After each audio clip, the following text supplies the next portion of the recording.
Delta news మిత్రులకు స్వాగతం. కొల్లిపర మండల పరిధిలోని జౌడువాడుపాలెం గ్రామంలో శనివారం ఉదయం పిచ్చికుక్క స్వైర విహారం చేసింది. జముడుబాడుపాలెం గ్రామానికి చెందిన తుంగల కుటుంబరావు, చుక్క నాగరాజులపై దాడి చేసిన పిచ్చికుక్క కండ బయటపడే వరకు పీకింది.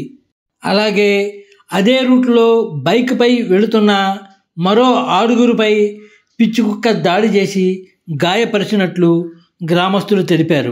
అయితే గడిచిన కొన్నేళ్లుగా కుక్కలు గ్రామాల్లో భారీగా పెరిగిపోయి ప్రజలపై తరచూ దాడులు చేస్తున్నాయి.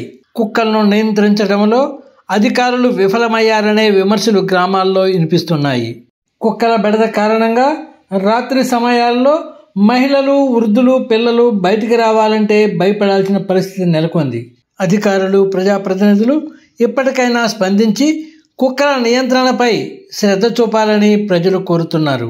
ఫ్రెండ్స్, పిచ్చి కుక్క తిరుగుతున్న నేపథ్యంలో జముడుబాడుపాలెం మీదుగా వెళ్లేవారు తగిన జాగ్రత్తలు తీసుకోవాలని ఈ సందర్భంగా డెల్టా న్యూస్ తరపున కోరుతున్నాను.